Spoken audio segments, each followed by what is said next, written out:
Hello বন্ধুরা, আশা করছি আপনারা খুবই ভালো আছেন। তো বন্ধুরা, আজকে নিয়ে এলাম খুবই সুন্দর একটা রেসিপি আর খুব সহজভাবে এই রেসিপিটি বানিয়ে তোমরা সকাল সকালে খেতে পারবে। আর এটা ছোট থেকে বড় সবাই পছন্দ করবে। আর এটা টিফিনেও রাখা যাবে। খুবই সহজ আর অতি কম সময়ের ভিতরে এই রেসিপিটি বানিয়ে সবাইকে চমকে দিতে পারবে। তো চলো দেখে নাও আজকে রেসিপিটি বানাতে কি কি লাগছে। আর রেসিপিটি আশা রাখছি সম্পূর্ণ তোমরা দেখবে।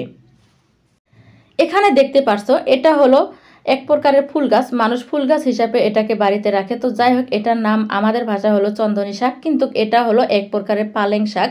তো যাই হোক, এটা ছোট ছোট ফুল ফোটে, দেখতেও ভালো লাগে। আর এটা দিয়ে আমি আজকে এই পুরিগুলো বানাবো। তো যাই হোক, আমি এখান থেকে অনেকগুলো শাক তুলে নেব।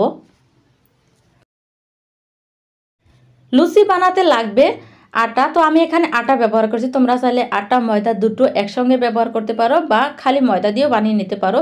তো যাই হোক, আমি এখন ময়ম মারবো, তার জন্য দিয়ে দিলাম কিছু সাদা তেল, দিয়ে ভালো করে ডলে নিচ্ছি যাতে ময়মটা ভালো করে হয়ে যায়। আর ময়ম যদি না মারা যায় তাহলে পুরিগুলো শক্ত হয়ে যাবে, খেতে ভালো লাগবে না। সেই জন্য ভালো করে ময়মগুলো মেরে নিচ্ছি। তারপর দিয়ে দিলাম স্বাদ মতো নুন। এখন দিয়ে দিলাম আমি পালংগুলো যে কুচিয়ে রেখেছিলাম, মানে একদম মিহি মিহি করে রেখেছিলাম, সেগুলো দিয়ে দিলাম। দিয়ে ভালো করে ডলে নেব যাতে আটার সব অংশের সাথে মিশে যায়। আর অল্প অল্প করে পানি দিয়ে গুলে নেব। আমি একবারে পানি দেবো না, একবারে পানি দিলে যদি নরম হয়ে যায়, সেই জন্য অল্প অল্প করে পানি দিয়ে আমি গুলে নিচ্ছি। এখানে চাইলে তোমরা দুধ ব্যবহার করতে পারো, চিনি ব্যবহার করতে পারো। আমি খুবই সাধারণভাবে দেখিয়ে দিচ্ছি, আমি কিচ্ছু ব্যবহার করিনি। তো ডো হয়ে গেছে। এখন আমি ছোট ছোট লেচি কেটে নিচ্ছি। যে দেখতে পারছো আমি লেচি কেটে নিচ্ছি। আমি যে সাইজ করে খাবো ঠিক সেই সাইজ পরিমাণ অনুযায়ী আমি লেচি কেটে নিচ্ছি। তো অনেকগুলো লেচি হয়ে যাবে এখানে। তো বন্ধুরা, তোমরা কি এরকম শাক দিয়ে লুচি বানিয়ে খেয়েছো? যদি না খেয়ে থাকো তাহলে অবশ্যই একবার ট্রাই করে দেখো। আর যদি খেয়ে থাকো তাহলে কমেন্ট করে অবশ্যই জানিয়ে দিবে আমাকে। লুচিগুলো বানিয়ে আমি একগোট করে নিয়েছি। এখন আমি একটা একটা করে ভেজে নেব। তো প্রথমে ছেড়ে দিলাম, এই যে দেখতে পারছো তেলটা মিডিয়াম হিট হয়ে গেছে। সেই অবস্থায় আমি একটা লুচি তেলের মধ্যে দিয়ে দিলাম, দিয়ে ভালো করে যে ভেজে নিচ্ছি, নেড়ে ছেড়ে নিচ্ছি।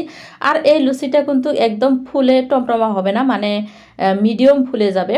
যেহেতু এখানে শাক কুচিয়ে দেওয়া হয়েছে, সেই জন্য শাকটা যদি কুচিয়ে দেওয়া না হতো তাহলে কিন্তু ভালোই হতো। তো যাই হোক, এই যে দেখতে পারছো একটা লুচি ভাজা হয়ে গেছে। ঠিক এরকম করে আমি বাকি লুচিগুলো ভেজে নেব। তো এটা হয়ে গেছে, এখন আমি এটাকে নামিয়ে নেব।